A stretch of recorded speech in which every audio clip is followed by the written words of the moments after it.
ပါ TK Construction မှာကြိုဆိုပါတယ်ညီမကတော့ TK Construction ကအင်ဂျင်နီယာတူဖြစ်ပါတယ်ညီမကမိတ်ဆက်ပေးမှာကတော့အင်းစိန်ဆက်မိုင်ကုန်းမှာရှိတဲ့လုံးချင်းနှစ်ထပ်အိမ်လေးစောက်လုပ်ပြီးစီးတဲ့ဥစ္စာကိုပြောပြမှာဖြစ်ပါတယ်ရှင်ဂိတ်အဝင်ဝမှာလည်းအင်ရှင်စိတ်တိုင်းကြားရွှေလာငွေလာတွေကပ်ပြီးတော့အလားဆင်ထားပါတယ် safety ရ radar တွေကိုလည်းတပ်ဆင်ပေးထားပါတယ်ဂိတ်တကားကတော့ European style ဆွင်းတိုးလေးကိုအင်ရှင်စိတ်တိုင်းကြအတိုင်းတက်ဆင်ပေးထားပါတယ်ညီမနဲ့တူအိမ်ထဲကိုလိုက်ကြည့်ကြအောင်နော်ဒီအိမ်လေးကတော့ပေ80ပေ150ပေါ်မှာစောက်လုပ်ထားတာဖြစ်ပါတယ်အိမ်လေးရဲ့ square feet ကတော့42ပေခွဲ65ပေရှိပါတယ်လုံးချင်းနှစ်ထပ်အိမ်လေးဖြစ်ပါတယ်ဆောက်ဝင်ချင်းမှာဆိုလို့ရှိရင်ကျယ်ဝန်းလာတဲ့ကားပါကင် area ကိုမြင်တွေ့ရမှာဖြစ်ပါတယ်ကားပါကင်ကို concrete block လုံးလေးတွေခင်းထားပေးပါတယ်ဆက်ကြည့်ကြအောင်နော်တို့ level က2ပေခွဲဖြစ်တဲ့အတွက်လေကားအဝင်ကို9တစ်ပြုလုပ်ပေးထားပါတယ်အဝင်လေကားကို granite လေးတွေခင်းထားပေးပါတယ်ဝင်ချင်းမှာလည်း archi design အရာ balcony လေးတစ်ခုပါရှိပါတယ်ရှင်အိမ်ရဲ့ဝင်ချင်း main door ကိုလည်းကျွန်းတကယ်ရွက်နဲ့ပြုလုပ်ပေးထားပါတယ်အိမ်ထဲကိုဝင်ကြည့်ကြအောင်နော်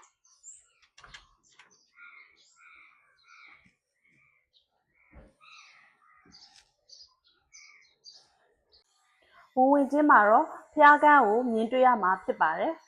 ဖျားကန်းရဲ့အကျယ်ကတော့10ပေ12ပေရှိပါတယ်ဖျားစဉ်လေးကိုကျိုးနဲ့ပြုလုပ်ထားပေးပါတယ်ဖျားကန်းရဲ့မျက်နှာချက်ကိုလည်းကျိုးနဲ့ပဲပြုလုပ်ထားပေးပါတယ်ဖျားစဉ်ရဲ့ကောင်တာကိုတော့ solid surface ခင်းမှာဖြစ်ပါတယ် solid surface ကလက်တလောပြုလုပ်ဆဲဖြစ်ပါတယ် wall slide လေးလည်းတက်ဆင်ထားပါတယ်ဖျားကန်းရဲ့မျက်နှာချက်ကိုလည်းလှပတဲ့ light trim လေးတွေတက်ဆင်ထားပါတယ်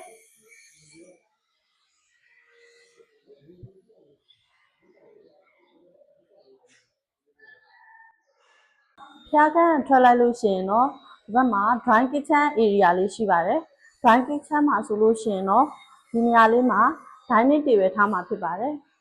dining table ပေါ်မှာပန်ကားလေးတစ်လုံးကိုလည်းတက်ဆင်ထားပါတယ်ပန်ကားကတော့တော်တော်လေးရပါတယ်ဒီတွေကိုလည်းအင်ရှင်စိတ်တိုင်းကြမီးပုံးလေးတွေတက်ဆင်ပေးထားပါတယ်ရှင်စီလင်ကိုလည်းကျွန်းစီလင်ပြုလုပ်ထားပါတယ် light trim လေးတွေလည်းထည့်ထားပါတယ်ရှင် kitchen counter ကိုလည်းကျွန်းနဲ့ပြုလုပ်ထားပါတယ် kitchen counter အပေါ်အခင်းကိုလည်း solid surface ခင်းထားပေးပါတယ်အပေါ်က cabinet တွေကိုတော့ကျွန်း cabinet တွေပြုလုပ်ပေးထားပါတယ်ဒီဟာလေးတွေကတော့မှန်ထည့်မှာပေါ့နော်ပြုလုပ်ဆဲကာလမျိုးလို့ဖြစ်ပါတယ်ဒီမှာ basin တစ်ခုထားပါတယ် dining table ကနေပြီးတော့ထမင်းစားပြီးလို့ရှိရင်ဒီမှာစေတုံးတန်းဆင်အောင်ဖြစ်ပါတယ်ဒီမှာလည်းမဲရာလေးတစ်ခုတက်ဆင်ထားပါတယ် dry kitchen လေးကနေပြီးတော့ဆက်သွားမယ်ဆိုလို့ရှိရင်เนาะ slide door လေးနဲ့ဖွင့်လိုက်လို့ရှိရင် wet kitchen ကိုရောက်ပါမယ်ရှင် wet kitchen နဲ့ကိုတွားကြည့်ကြအောင်เนาะ wet kitchen မှာဆိုလို့ရှိရင် floor ကို non slip ကြွေပြားခင်းပေးထားပါတယ်ရှင် wet kitchen ရဲ့ counter ကိုလည်း granite ခင်းပေးထားပါတယ်ရှင်ဒါ cabinet ဘုံတွေပေါ့နော် cabinet တွေကိုတော့ block ဘုံနဲ့အသုံးပြုထားပါတယ်ရှင် wet kitchen မှာလည်းနံရံအပြည့်ကြွေပြားတွေကပ်ပေးထားပါတယ်ရှင်ဒီကတော့ kitchen basin ဖြစ်ပါတယ်ရှင်ဘက်ကိုလာမယ်ဆိုလို့ရှိရင်တော့ဒီကတော့မီးဖို area ဖြစ်ပါတယ်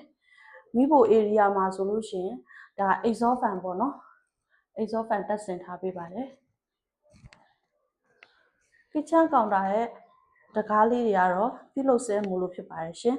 kitchen counter အောက်ထဲကိုတော့ကြွေပြားတွေကုန်ကပ်ပေးထားပါတယ်ရှင်အမန်နီရိုခန်းထဲမှာတော့breaker တွေနဲ့ TV box တွေရှိရတယ်ဒီဘက်မှာတော့ inverter နဲ့ battery 3လုံးနဲ့ solar တက်ဆင်ထားတာဖြစ်ပါတယ် solar ကတော့အချက်30ဖြစ်ပြီးတော့ inverter ကတော့20 kW ဖြစ်ပါတယ်ရှင် ဘက်ထရီကတော့300 AH 3လုံးတက်ဆင်ထားပါတယ်ရှင်အဲ့ဒါတော့အဲကွန်ကောင်းကောင်းနိုင်ပါတယ်ရှင်ဒါကတော့အင်ဂျင်ထွက်တဲ့တကားဖြစ်ပါတယ် safety ရ stito လေးကိုတက်ဆင်ပေးထားပါတယ်ရှင် stito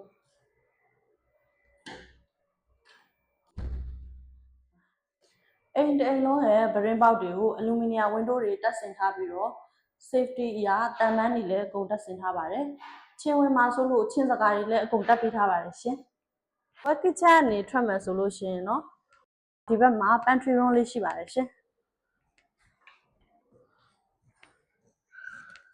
ဒီခန်းထဲမှာဆိုလို့ရှိရင်เนาะဒီကတော့မတက်ဆင်ရတဲ့တူးတို့ရေခဲတစ်တာကြီးပေါ့เนาะဒီထဲမှာခဏထားတာပေါ့ပြုလို့ဆဲကာလာတင်နေတဲ့အတွက်ဒီကတော့ဝစ်လျှော်ဆက်ထားမှဖြစ်ပါတယ်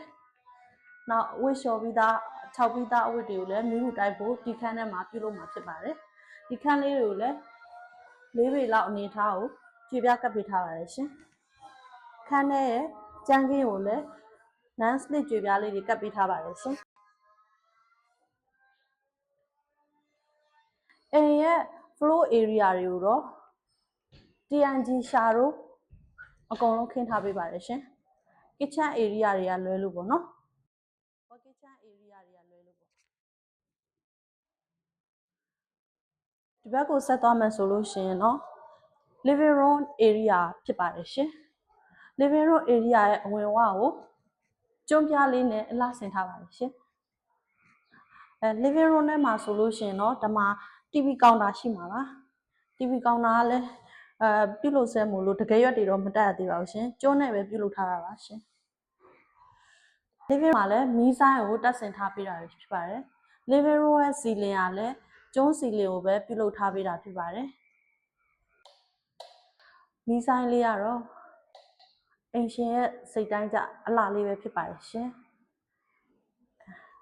ခန်းတိုင်းမှာတော့ air con တစ်လုံးရှိပါတယ် living room ထဲမှာလည်း air con တစ်လုံးတက်ဆင်ထားပါတယ်ရှင်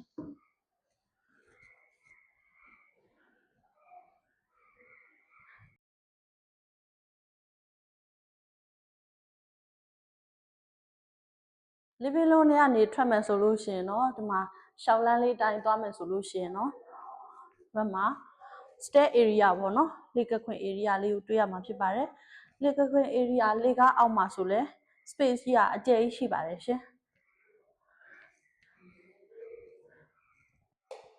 ဒီ space ကိုလည်းလိုသလိုကိုကြိုက်သလိုကိုထားခြင်းတဲ့ပစ္စည်းကိုထားလို့ရပါတယ်ကြိုက်သလိုအသုံးပြုလို့ရပါတယ်ဒီ space ကြီးကလည်းကျယ်ပါတယ်ရှင်ဒီဘက်မှာတော့ဖနက်စင်ပါညာထားမှာဖြစ်ပါတယ်ရှင်ဒီကနေပြီးတော့ဆက်သွားမယ်ဆိုလို့ရှိရင်တော့ဒီမှာအိတ်ခမ်းနေနဲ့ common baron ရှိပါတယ် common baron ကိုအရင်ဆုံးဝင်ကြည့်ကြမယ်နော်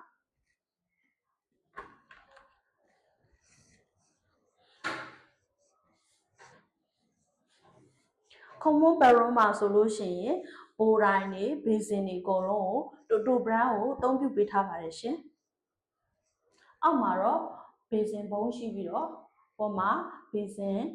ကောင်တာကို question လေးခင်းပေးထားပါတယ်ရှင်ရေစင်မှာဆိုလို့ glass partition လေးကိုလည်းတက်ဆင်ပေးထားပါတယ်ရှင်ဒီကတော့ shower set ဖြစ်ပါတယ်ရှင်ဒီမှာတော့ဆက်ပြဘူးပါညာတင်ဘူးဒီဇိုင်းလေးပြုလုပ်ပေးထားပါရှင်အောက်ကဘရွန်ရဲ့ကြမ်းခင်းကိုတော့ non slip ကြွေပြားခင်းပေးထားပြီးတော့နိုင်ငံတွေကိုလည်းအရှိစိတ်တိုင်းကြကြွေပြားလေးကိုရွေးချယ်ပြီးတော့ကတ်ထားပေးပါတယ်ရှင်အနံ့အသက်အရာ exhaust fan လေးကိုလည်းတက်ဆင်ပေးထားပါတယ်ရှင် safety အရာတန်ပန်းတွေလည်းပါပါတယ်ရှင်ဘရွန်လေးတွေကနေထွက်လာပြီဆိုတော့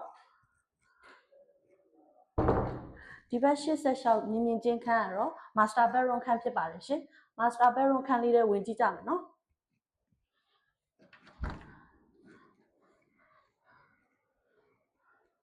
master bedroom မှာတော့ brain ပေါက်နှစ်ပေါက်ပါရှိပါတယ်မီးလေးတွေနဲ့နားကျင်ပါတယ် aircon လည်းတစ်လုံးရှိပါတယ်ချင်းစကားလေးတွေလည်းတက်ဆင်ထားပါတယ်ရှင် master bedroom မှာလည်းကိုလုံးပေါ်မှန်ကိုလည်းတက်ဆင်ပေးထားပါတယ်ရှင်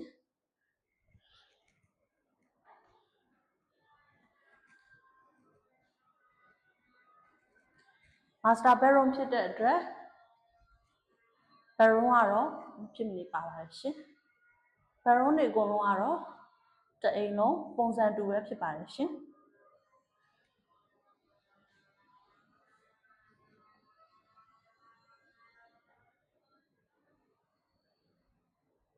ဒီဘက်မှာတော့ master bedroom နဲ့ attached bedroom လေးတစ်ခန်းရှိပါသေးတယ်ရှင်ဒီခန်းထဲဝင်ကြည့်ကြမယ်နော်ဒီခန်းထဲမှာဆိုလို့ရှိရင် TV ထားမှာဖြစ်တဲ့အတွက် TV ကောင်တာလေးလည်းရှိပါတယ်ရှင်ဒီဘက်မှာတော့အိတ်တို့ပစ္စည်းပါညာထားဖို့အတွက်ဘီရိုလေးလည်းရှိပါတယ်ရှင်မီးလေးတွေနဲ့လည်း smart box စီလင်းလေးကိုပြုလုပ်ထားပါတယ်ရှင်ချင်းစကားတွေတန်မန်းတွေကတော့အပေါက်တိုင်းမှာပါပါတယ်ရှင် master bedroom နဲ့ထွက်မယ်ဆိုလို့ရှိရင်တော့ဒီဘက်မှာ bedroom လေးတစ်ခန်းရှိပါသေးတယ်ခန်းတွေအကုန်လုံးအပေါက်တွေအကုန်လုံးကိုတော့ကျွန်းတကယ်ရွက်တွေအသုံးပြုထားပြီးတော့ကြီးပေါင်တွေကိုလည်းကျွန်းကြီးပေါင်တွေကိုပဲအသုံးပြုထားပေးပါတယ်ရှင်ခန်းလေးကိုကြည့်ကြည့်မယ်နော်ခန်းတွေကတော့ပုံစံတူနဲ့အကုန်လုံးလှလှပပလေးတွေဖြစ်ပါတယ်ရှင်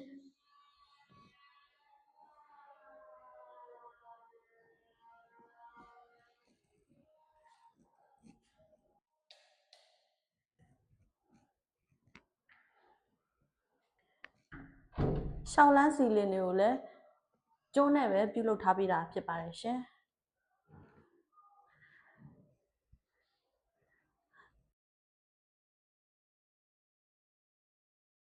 လေကားလေးကိုလည်းဒူကျွန်းပြားလေးခင်းပေးထားပါတယ်ရှင်ကျွန်းပြားတွေကိုပေါ့လစ်လည်းတင်ပေးထားတာရှိပါတယ်ရှင်လေကားလေးကိုမီးလေးတွေနဲ့လည်းအလှဆင်ထားပါသေးတယ်ရှင်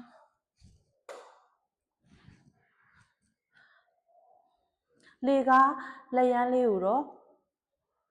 အင်ရှင်စိတ်တိုင်းကြဒီဇိုင်းလေးတက်ဆင်ပေးထားတာဖြစ်ပါတယ်ရှင်ဟန်ရီထိတ်အုပ်ကလေးကိုလည်းကျွန်းဟန်ရီလေးသုံးယူပေးထားပေးပါတယ်ရှင်အဲ့ဆိုညီမတို့အပေါ်ကိုတက်ကြည့်ကြမယ်နော်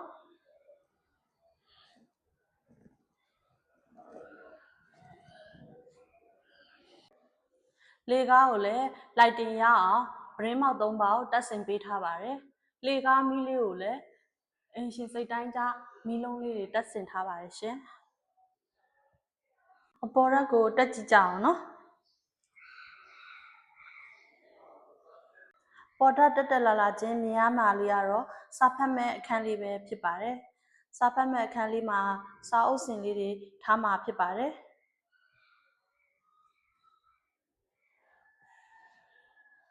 ဒီဘက်ချမ်းကပိုနေတဲ့ space လေးကိုတော့လေ့ကျင့်ခန်းလုပ်မဲ့ပြည့်စက်လေးထားမှာဖြစ်ပါတယ်စာဖတ်ခန်းလေးကတော့ brain box ကြဲကြဲတက်ထားတဲ့အတွက်အလင်းအောင်လိုက်တင်ရတော့ကောင်းကောင်းမွန်မွန်ရရှိပါတယ်ရှင်စာဖတ်ခန်းလေးကနေထွက်မယ်ဆိုလို့ရှိရင်တော့ကျယ်ဝန်းလာတဲ့ runner ကိုတွေ့ရမှာဖြစ်ပါတယ် runner ထွက်မဲ့တကားကိုတော့ကျွန်းတကယ်ရွက်ကိုအသုံးပြုပေးထားပါတယ်ရှင်လိုက်ကြည့်ကြအောင်နော် runner ကိုထွက်လာမယ်ဆိုလို့ရှိရင် runner ကတော့ non slip ကြွေပြားကိုခင်းထားပေးပါတယ်ရှင်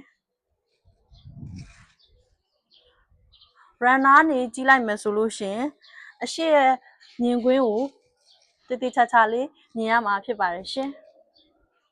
ညနေဘက်ပန်းဖြည့်ခြင်းပဲဖြစ်ဖြစ် runner ရှေ့လေးထွက်ပြီးတော့လေ့လာစူးစမ်းလို့ရပါတယ်ရှင်အိမ်ရဲ့အမိုးကိုတော့ညီမတို့ရူးဆက်လက်အဆောင်အမိုးအတိုင်းဆောက်လုပ်ထားပါတယ်အပေါ်မှာ expert ရှင်ကအပြားတွေကိုလည်းထပ်မံမိုးထားပါတယ်ရှင်ဒီ expert ရှင်တွေကညီမတို့ဝယ်ရတာမလွယ်ဘူးပေါ့နော်မြောက်ရီဘက်ကနေပြီးတော့တိုက်ရိုက်မှာပြီးတော့ညီမတို့တက်ဆင်ထားတာဖြစ်ပါတယ်ရှင်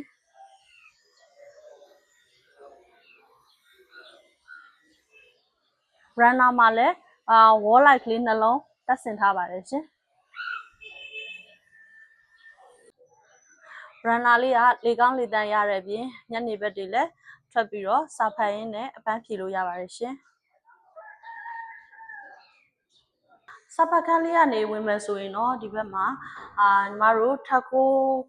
စတိုလေးတစ်ခုရှိပါတယ်ရှင်ဒီစတိုလေးကလည်း ကျမတို့သုံးပြုလို့ရအောင်စနစ်တကျလေးပြုလုပ်ပေးထားပါတယ်။ဟောက်ကျန်းကင်းတွေကိုတော့ပြင်းကရိုးရှာတို့ခင်းထားပေးပြီးတော့စနစ်တကျတရရဆေးလေးမှုတ်ထားပေးပါတယ်ရှင်။ဒီထဲမှာလူနေအောင်နေလို့ရတဲ့အနေအထားလေးဖြစ်ပါတယ်ရှင်။ပစ္စည်းလည်းထားခြင်းထားလို့ရပါတယ်။ဒီထဲမှာလည်းမီးလေးတွေတက်ဆင်ထားပေးပြီးတော့ exhaust fan လေးကိုလည်းတက်ဆင်ထားပါတယ်။ safety အရတန်ပန်းလေးတွေကိုလည်းတက်ဆင်ထားပါတယ်ရှင်။ဒီခန်းလေးရလည်းကြည့်လိုက်လို့ရှိရင်နေကျင်စရာကောင်းလာပါတယ်ရှင်။အပေါ်တက်မှာတော့အခန်း၃ခန်းရှိပါတယ်ရှင်။အခုညီမရဲ့ဘက်မှာတော့ဒါရေချိုးခန်းအိမ်သားလေးပဲဖြစ်ပါတယ်။ဝင်ကြည့်ကြအောင်နော်။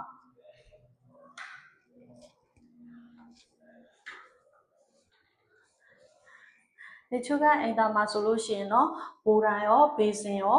တူတူဘရန်ကိုအသုံးပြုပေးထားပါတယ်ရှင်။အောက်မှာလည်းဘေစင်ခုံလေးကိုလည်း